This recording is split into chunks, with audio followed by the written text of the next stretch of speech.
Hey, good morning, guys. My name is Abdul Kante. I'm here to motivate you today. And today is Monday. It's 6 a.m. matter of fact. And like I said, I'm here to motivate you today. I'm gonna tell you a little bit of my story of why I've overcame a lot of stuff in life and why I'm still smiling and why I'm still motivated to become a great person because I refuse to die as an average person. If you want to die as an average person, you want to just finish with college and get a regular job. Hey, that's good for you, man. That's good for me. But hey, that's not for me, man. I want to be great. I want you to know my name. No cockiness is just confidence.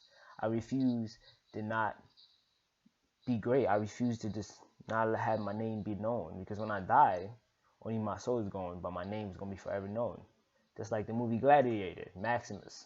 Everybody still talk about it. The movie Troy, Achilles, everybody talk about him. All these great warriors, all these great people. Steve Jobs, he died, and everybody still talk about it. Everybody wishes he's still here, helping with Apple, because right now Apple y'all fucking up.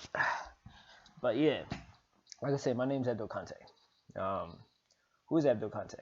First of all, Abdul Kante is a person who was born in 1994, May 4th, in Freetown, Sierra Leone, West Africa, right? And since day one, I'm a talking to a person. Since day one, Abdul Kante life was hard as a kid, as a teenager, stuff like that. But as a newborn baby who was about to be born by my mom, yeah, my mom was having difficulties of um, having difficulties of me being born, basically, and I almost died as a baby, But my uncle and some doctors who had to rush, they had to get from another facility or whatever, who had to rush and like do a C-section on me as a baby because um, Africa back in the day really didn't have good utilities or facilities to like do regular birth on on on women and stuff like that. So most of the time they would do it, I think in birth in their house and stuff like that. And that's what was going to happen to me. My great grandmother wanted to have me in the house, but I was a fat baby. I was too fat, man. My mom ate a lot. I was just, I was a disgusting baby. But I made it through, man. I pulled through. Like I always pull through in life, man. God been testing me all my life. But I'm a guy. I'm a survivor. I'm a lion, man. I gotta call myself a lion. When everything's against the lion, the hyena's about to come and about to attack the pride. Who stepped up the lion, man? The male, the pride, man. He steps up and he fight the hyenas off, just like Lion King, man. Mufasa was great. That's my guy, yo. Mufasa, yo. He was great. He was too strong, man, for them. But they end up getting, even though they end up getting Mufasa at the end, which he was his own brother, which his own brother Scar betrayed him and stuff like that. By the end of the day, if Scar didn't do that, Mufasa would never die, and Simba would still have a father. But anyway, back to me. Enough of Lion King, which was one of my favorite movies of all time as a kid until now. I cried when Mufasa died. I was like, oh, Mufasa. All right, enough of Mufasa. But yeah, I was a baby, man. I almost died, man.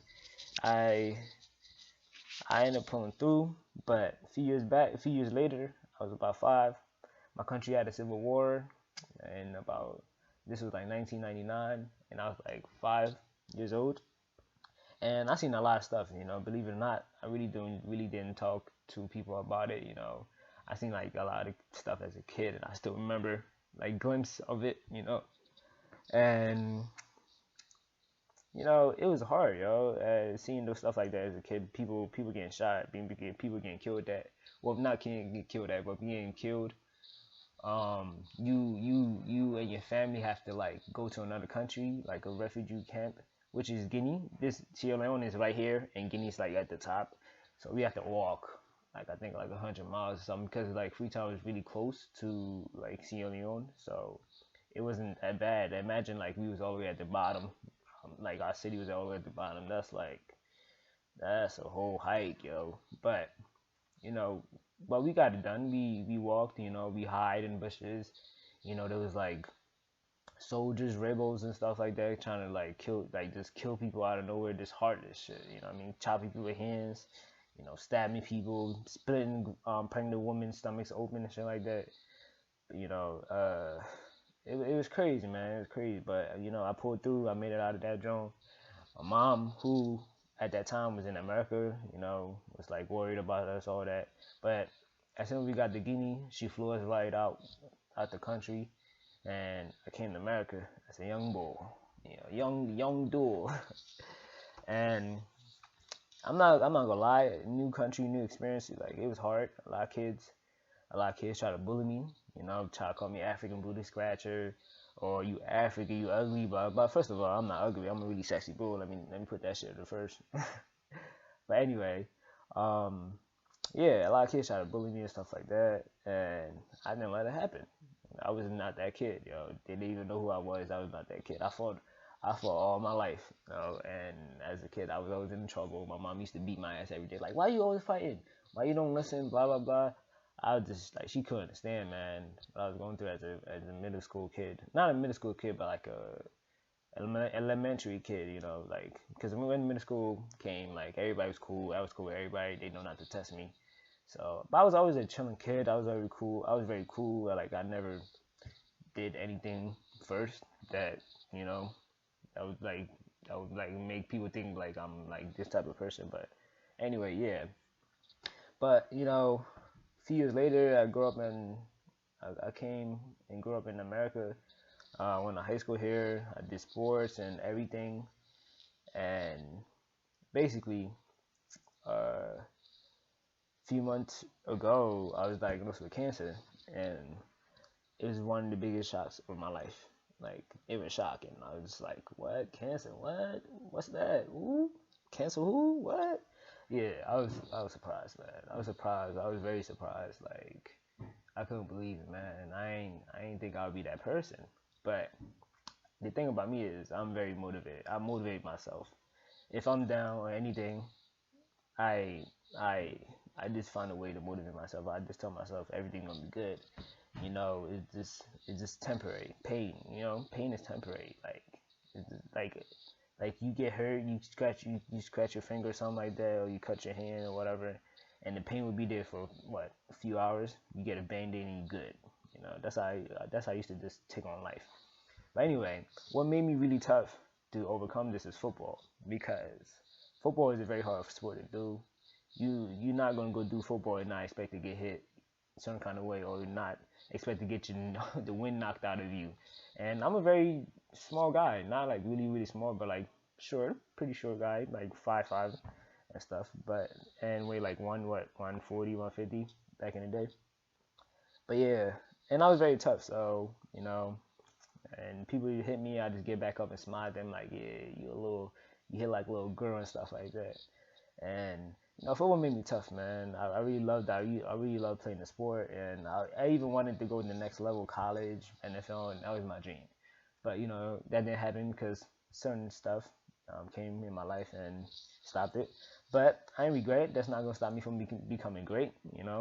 Like, things happen in life, but you got to move on. You got to find other things that is gonna motivate you, or you want to do that's gonna still make you become a great person. You can't just do all of them like, oh, well, this didn't go right. I should just give up a life. No, what? Never give up. It's life. You only have one. Is either you make a name of yourself, or you just die an average person, or you just die like all these people in the graveyard. We don't even know who they are. Those regular people you see pass the cemetery, you're like, damn. I know most of y'all pass the cemetery and just imagine, like, who are those people? Those are dreams that was never built. Those are people who were never known, only by their family. Those are those average people who people saw every day and just, didn't really pay no attention to. And I don't want to be that guy. And I refuse to be that guy. I will become great, and I will be a well-known person. I will strive every day to become that person. I will work hard every day to become that person. For sure, y'all would know my name by anything. You know what I mean? And I'm a young entrepreneur who believe in helping people who want to start businesses and and companies and stuff like that. Not for the money, but just to help people, just to help people life easier and stuff like that, you know. And I like dressing up in suits. I love suits and stuff. But anyway, yeah, back to my cancer. I was diagnosed with cancer in March 17th, and it was the longest days of my life, yo. It was depressing, but the thing is, I was only depressed about 2 days. I cried today. I cried like the first day when they told me and stuff like that. The second day, I prayed to God and I was just like, yo, we got to get this done, yo. I know I believe in you, like whatever comes your way, I trust you, guy, because God is my guy, yo. That's my man, yo. Me and him never had this understanding of relationship, like, what I mean? I don't need to be seeing him every day going to church or going to the mosque and stuff like that for him to know that I'm there for him or I believe in him. No, I mean, I'm not just that type of person. I'm not gonna just sit here and lie to you. I'm like, oh, I'm very religious and I'm not that bull, man. I mean, I pray to God every day, but I don't need to be going up to the church and doing all that stuff. But that's just me.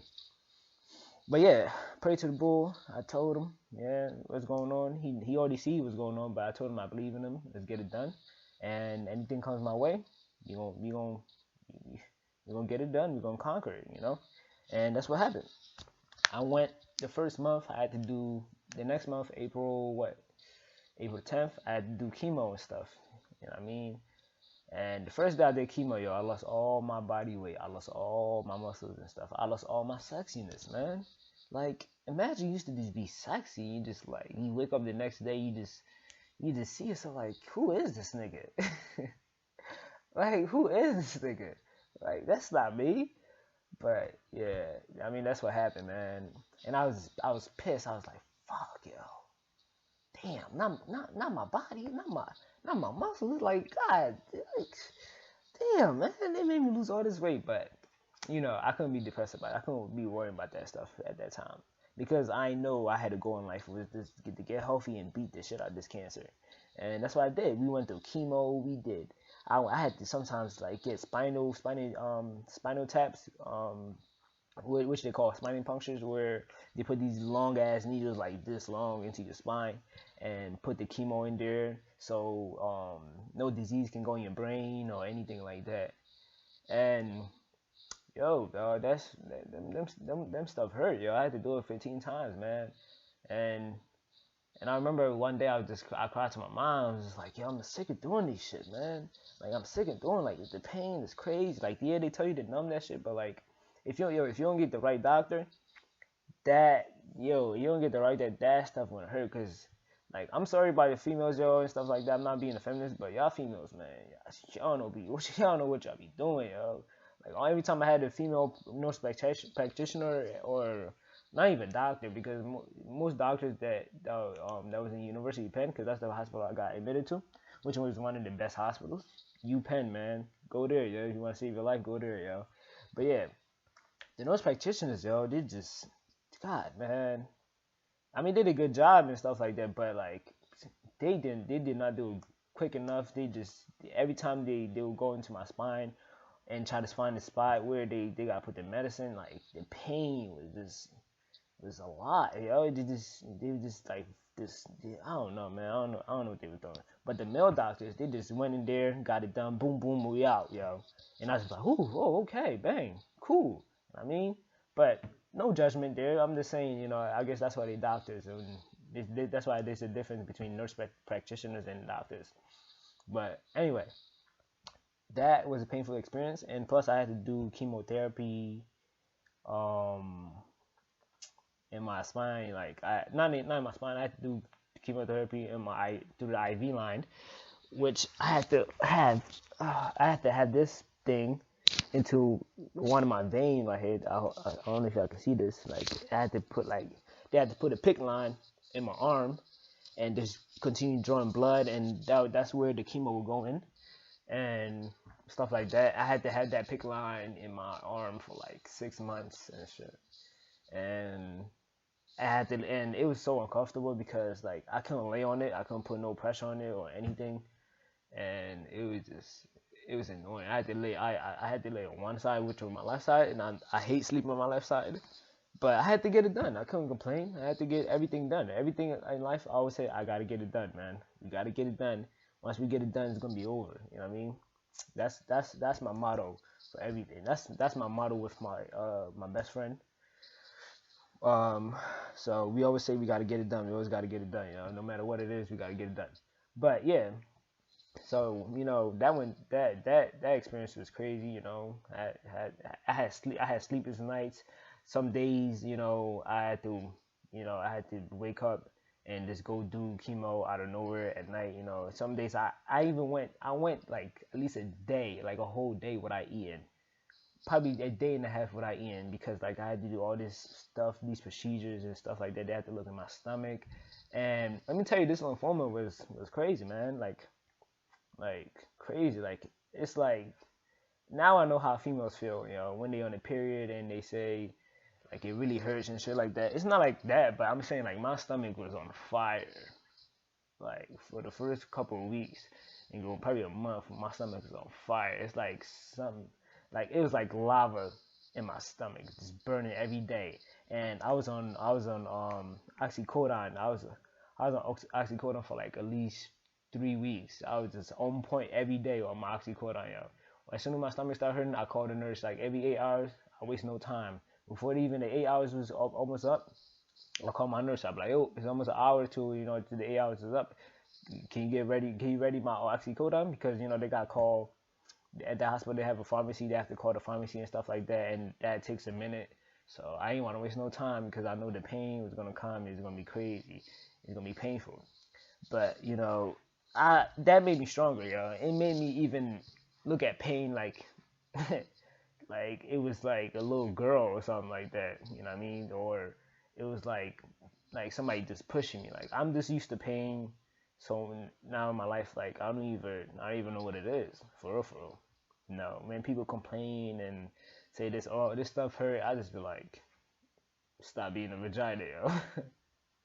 That's my phrase I use and stuff like that. But yeah, all I'm saying is in life, yo, stuff is not gonna be easy.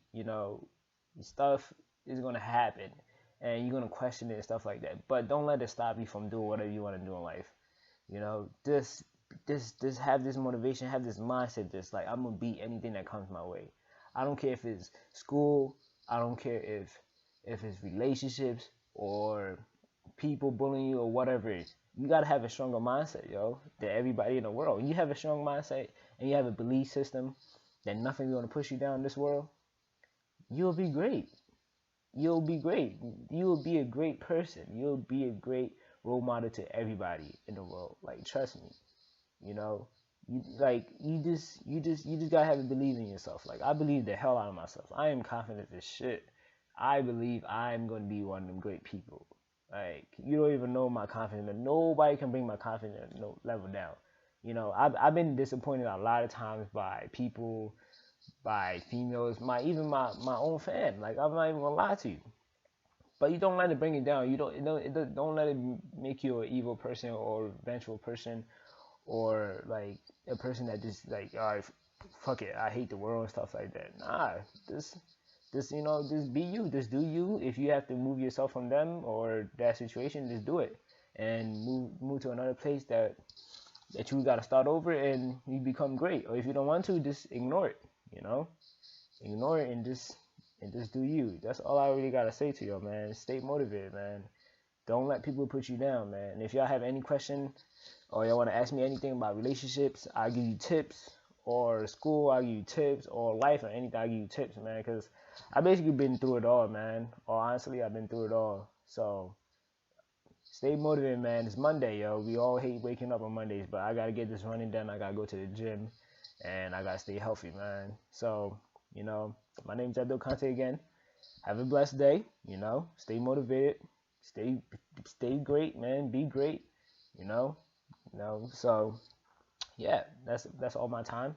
And thank you for listening to me. All right.